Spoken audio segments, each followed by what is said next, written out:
Assalamualaikum warahmatullahi wabarakatuh. Salam bahagia, sehat selalu untuk kita semua. Tetap semangat. Baik, saya Nur Hamdana, calon guru penggerak angkatan 6 dari Kabupaten Pindrang.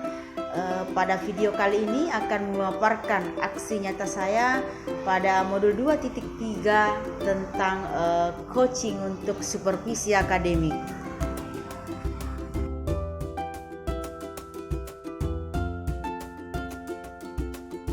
Adapun tujuan pembelajaran khusus yaitu calon guru penggerak mempraktikkan rangkaian supervisi akademik dalam pembelajaran dengan menggunakan paradigma berpikir coaching dan melakukan refleksi terhadap praktek supervisi akademik tersebut.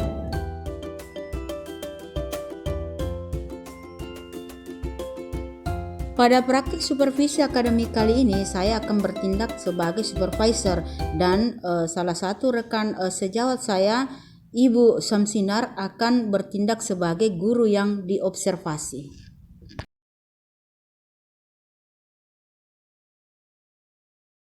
Assalamualaikum Bu, bagaimana kabarnya hari ini? Waalaikumsalam, alhamdulillah baik. Kalau boleh saya tahu, Ibu mengajar di kelas berapa? Di kelas 72 Dengan pelajaran bahasa Indonesia. Indonesia. Baik Bu, hari ini kita bertemu di sini untuk membahas persiapan supervisi ya akademik untuk esok hari ya besok. Jadi saya perlu tahu kira-kira besok itu tujuan pembelajaran yang ingin Ibu capai itu apa itu? Besok kan materinya menelaah unsur kebahasaan dalam teks berita. Jadi tujuan pembelajarannya ada dua. Yang pertama menelaah unsur kebahasaan dalam teks berita. Yang kedua mencermati unsur kebahasaan yang ada dalam teks berita. Baik Ibu, kira-kira ukuran keberhasilan pembelajaran itu Ibu untuk besok itu apa Ibu? Anak-anak bisa memahami materi yang saya sampaikan. Anak-anak bisa memahami materi yang Ibu ajarkan ya besok hari. Kemudian tentunya ada hal yang perlu disiapkan. Kira-kira hal-hal apa saja yang Ibu siapkan untuk supervisi besok? Yang pertama materi atau bahan ajar. Yang kedua ada media. Ada media yang harus disiapkan. Buku siswa, buku guru. Baik. Kemudian hal-hal yang membantu keberhasilan Ibu dalam pembelajaran untuk besok itu di kelas itu kira-kira apa Ibu? Hal-halnya yang bisa membantu Keberhasilan, maksudnya tercapainya tujuan pembelajaran itu seperti penguasaan dalam mengelola kelas, kemampuan Ibu dalam pengelolaan kelas. Baik. Tentunya dalam seluruh kegiatan yang ingin kita kerjakan, tentunya kita membutuhkan ya, Ibu membutuhkan dukungan. Kira-kira dukungan dari mana saja Ibu? Dukungan dari teman sejawat, Rekan sejawat, ya, sesama guru ya. Oke. Hal-hal yang akan kita perlu melakukan kesepakatan untuk hal-hal apa besok yang diamati dalam supervisi. Kira-kira apa hal-hal apa yang diamati besok kesepakatan kita?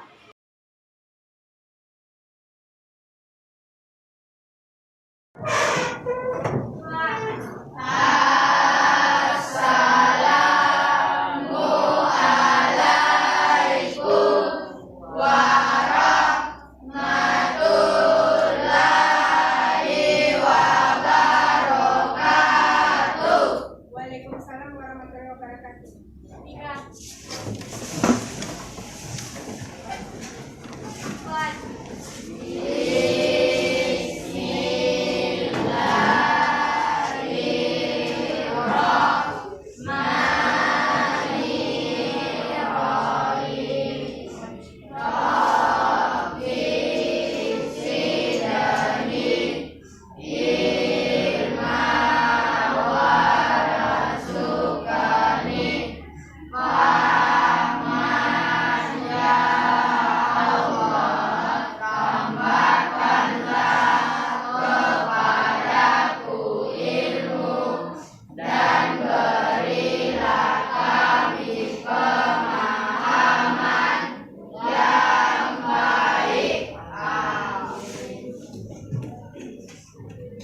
Bismillahirrahmanirrahim. Assalamualaikum warahmatullahi wabarakatuh.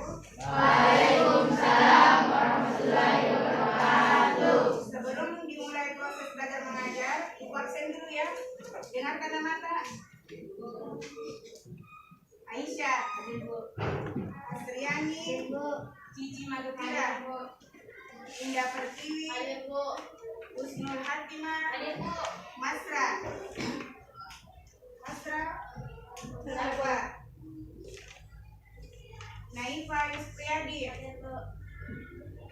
Nuraini, Nur Fasila, apa juga Nurul Ilmi Anas. Pelajaran kemarin tentang perbandingan berita cetak, berita digital, dan berita audio visual.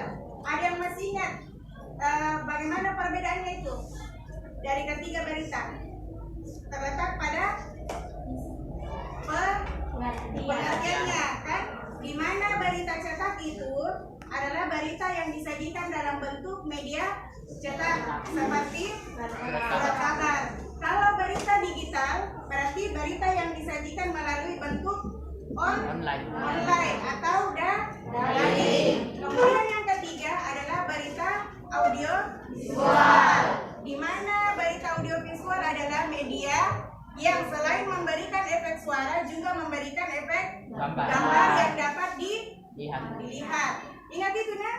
Kemudian selain ada perbedaannya, tentu ada persamaannya juga, kan? Di mana persamaan dari ketiga teks berita ini terletak pada unsur teks berita. Ada berapa unsur teks berita yang kemarin dibahas? Ada 3. Yang pertama ada judul berita. Ingat Ki, setiap bacaan, setiap cerita pasti ada judulnya. Begitu juga dengan berita, di mana judul berita adalah menggambarkan isi pokok berita.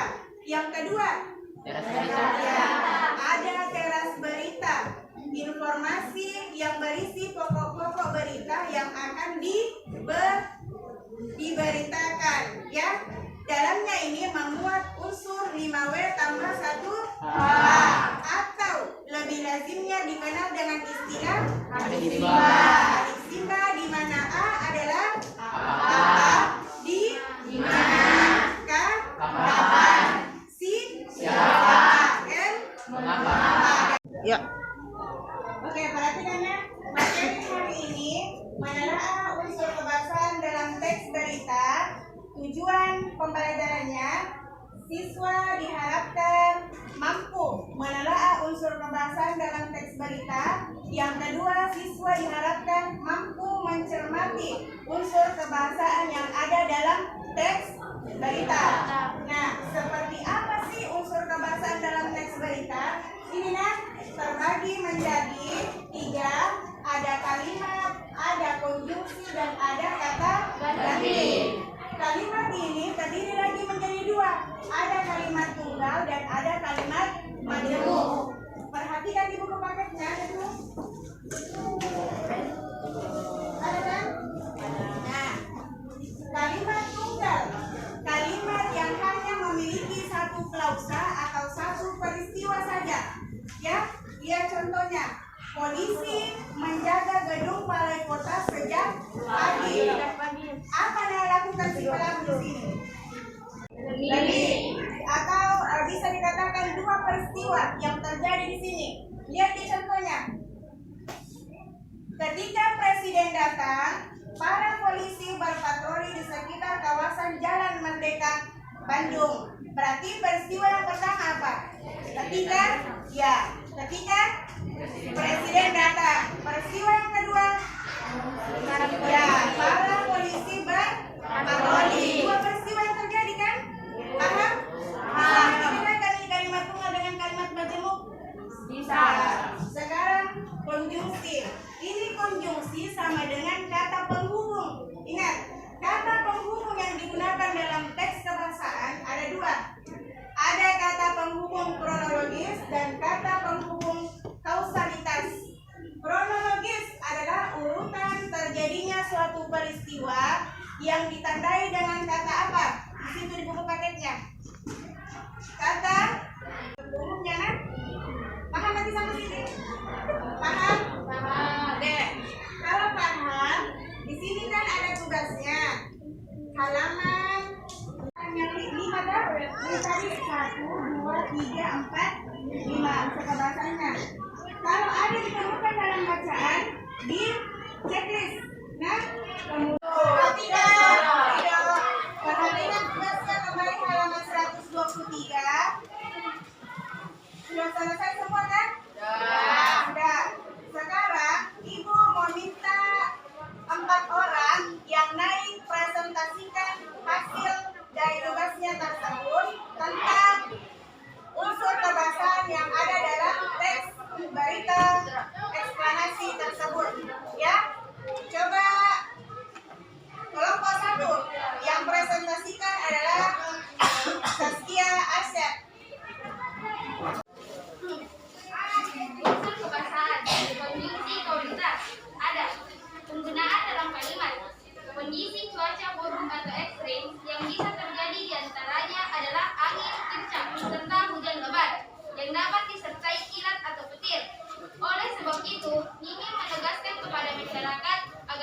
konjungsi, kausalitas itu kan tepuk tangan dulu teman-teman.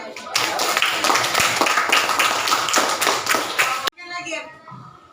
Pertemuan kali ini kesimpulannya yang pertama tadi kan sudah menelaah unsur kebahasaan yang ada pada teks berita. Ada 5 ya, kalimat tunggal, kalimat majemuk, yang ketiga apa? Konjungsi kronologis, yang keempat konjungsi kausalitas, yang kelima kata ganti pronominal. Itu yang pertama. Kesimpulan yang kedua, kalian juga sudah mencermati unsur kebahasaan yang ada dalam teks berita melalui tugas-tugas kalian tadi itu disuruh mencari penggunaan unsur kebahasaan dalam teks berita tersebut. Oke? Paham sampai sini? Ya. Maka pertemuan berikutnya yaitu tentang menganalisis teks berita. Ya, nanti pertemuan berikutnya baru dibahas. Untuk hari ini sekian. Wassalamualaikum warahmatullahi wabarakatuh. Waalaikumsalam warahmatullahi wabarakatuh.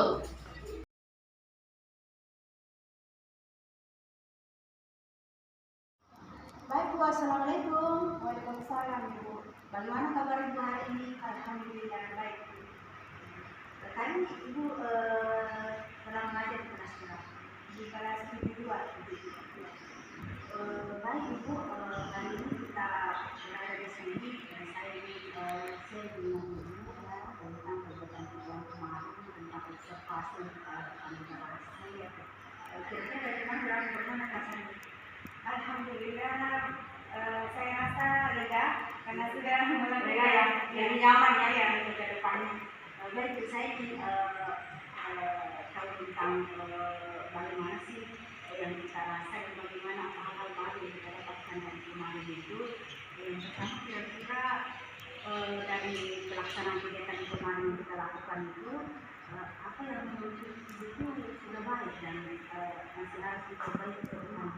menurut saya pribadi Bu, dalam proses pembelajaran yang saya lakukan di kemarin tentu masih ada kekurangan ya Bu, di mana ketika saya memberikan tugas kepada siswa masih ada siswa yang tidak mengerjakan tugasnya, dia asik dengan dunianya sendiri Bu, ya tidak terlihat aktif dalam mengerjakan tugas. Tugas yang saya berikan sudah saya tugaskan itu dikerja secara kelompok. Ya, tapi juga sudah jelas ya Bunda untuk mengajak mereka ya. Nah, mendengar cerita ibu tadi itu saya kira-kira kenapa misalnya anak-anak itu dalam tanda itu tanda ini headline bahwa mereka tidak fokus ya. Mereka tidak fokus dalam pembelajaran. Kira-kira kenapa bisa seperti itu? Mungkin anak tersebut merasa jenuh atau bosan ya. Apalagi pelajarannya sudah pada siang hari. Nanti Ya, panas mungkin dan sebagainya, sebagainya. yang mungkin tidak nyaman merasa. Jadi Pak menyikapi hal tersebut, kira-kira kita ada rencana atau bagaimana supaya untuk pertemuan ke depan itu anak-anak lebih respon, lebih fokus. Kira-kira ada ini semacam terobosan baru yang ingin ditempuh. Menurut saya Bu, ke depannya agar anak-anak tetap fokus pada saat proses belajar mengajar berlangsung, saya akan mewujudkan sebuah game edukasi seperti ice breaking misalnya ya, yang terdapat di internet, di YouTube kan sudah banyak Bu. Jadi saya akan memilih salah satunya nanti. Kemudian selanjutnya saya akan mengajukan pertanyaan yang agar siswa tersebut fokus, semangat belajar. Ya. Sangat bagus itu, sangat bagus. Itu salah satu yang mungkin harus dicoba supaya anak tergerak dan lebih berminat lagi untuk belajar dan terasa nyaman dengan pembelajaran ini. Bukan tadi kan mereka banyak bermain, dia tidak fokus dan sebagainya. Baik Ibu, saya sependapat dengan hal itu. Saya kira sangat bagus untuk ke depannya. Nah sekarang kira-kira kalau misalnya ada level ya 7 sampai 10, kira-kira pembelajaran kemarin itu dalam kegiatan observasi itu ada kira-kira sudah berada di berapa? Saya sendiri menurut pribadi ya Bu, maunya saya berada pada level 10, tapi melihat situasi siswa di dalam kelas, saya masih berada pada level 7, Bu. Masih banyak yang perlu saya pelajari. Begitu ya Bu ya, masih ada di level 7. Berarti sudah ini ya, sudah setidaknya tidak ini yang tidak di bawah sekali. Nah, tadi saya dengar itu kalau level 10 itu pindah sendiri di sini, ya berarti kita ini ya ada kemauan. Nah, saya mau tarik sedikit di situ, ada kemauan, saya jadi ibu punya kemauan yang tinggi untuk lebih mengembangkan kompetensi. Nah, kira-kira untuk ke level 10 itu kita maksudnya ke depannya itu apa yang bisa kita lakukan supaya kita high ya, ada peningkatan di situ sampai ke level skala 10 itu. Hal-hal yang saya lakukan sehingga bisa Ya, mencapai bisa. Begini Bu, menurut saya pribadi, saya akan mengasah kompetensi saya dalam memberikan materi, ya, menguasai materi, mengelola kelas, kemudian menggunakan sumber belajar yang bagus agar siswa tersebut dapat fokus dalam belajar. Baik, sangat bagus Ibu, karena terus kan kalau saya simak kemarin di observasi memang di situ ya, Ibu juga sudah menemukannya bahwa ya di situ. Nah, sekarang ya situ kekurangannya. Nah sekarang Ibu tentu dalam melakukan ya, melaksanakan target ya, kita punya target ke depannya. Tentu untuk mencapai target itu tentu Ibu harus ada dukungan. Nah, kira-kira dukungan yang paling Ibu butuhkan itu dari siapa saja? Dukungan yang saya butuhkan itu Bu, kalau saya pribadi ya Bu, dalam berbagai praktek bisa juga peserta didik juga Bu dimasukkan ya, sebagai pengingat, ya, sebagai pengingat, kemudian tersedianya sarana dan prasarana Supaya bisa ya mendukung program atau target yang dicapai. Nah,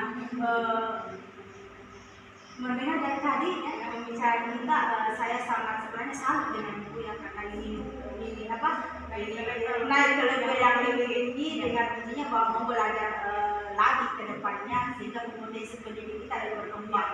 Nah, kira-kira komitmen ya kita tentunya untuk mencapai pada komitmen ya, kira-kira komitmen Ibu. Komitmen saya bahwa saya semua akan terlaksana dengan baik ya, dengan persiapan yang maksimal seperti mempersiapkan FPP, menguasai materi, mengelola kelas dengan baik, juga dalam penataan ruang kelas ya, memberikan penampilan juga performance-nya kepada siswa ya. Baik Ibu, tadi Ibu sudah menyampaikan keinginan-keinginan Ibu, harapan-harapan Ibu ke depannya. Yang ingin saya tahu kira-kira solusi yang Ibu siapkan untuk pengelolaan kelas Ibu ke depannya lebih baik. Solusi untuk saya untuk ke depannya Bu, yang pertama seperti yang saya katakan tadi, memberikan game edukasi di sela-sela pembelajaran ya. Yang kedua, memberikan pertanyaan yang dapat memotivasi siswa untuk lebih fokus belajar. Ya Bu, Ya, saya kira itu saja. itu saja. Jadi Ibu bisa membayangkan ya, memberikan pertanyaan-pertanyaan yang bisa memotivasi siswa sehingga bisa lebih tertarik. Mungkin bagus sekali Bu. Saya dalam pikiran saya itu mungkin nanti suasana kelasnya akan lebih nyaman dan anak tidak bosan. Baik Bu, dari ujung pembicaraan kita hari ini, saya ingin izinkan saya untuk menyampaikan beberapa kata penguatan ya, bahwa dari kegiatan kemarin di observasi kita yang saya tarik tadi, yang saya pegang tadi, ada mudah-mudahan ke depan itu Ibu lebih mampu mengelola kelas Ibu, mampu menghadirkan edukasi dalam pelajaran Ibu, mampu menghadirkan beberapa sumber belajar yang mungkin lebih menarik dan menambah wawasan anak-anak khususnya kita sebagai pendidik, kemudian bisa mengelola kelas lebih baik ke depannya. Saya kira seperti itu. Terima kasih banyak atas waktu yang Ibu berikan sehingga kita hari ini bisa sharing, bisa berbagi ilmu, dan saya berharap ke depannya Ibu bisa menjadi bibit yang penggerak yang bisa menggerakkan lebih baik ke depannya. Dan terima kasih banyak. Assalamualaikum warahmatullahi wabarakatuh.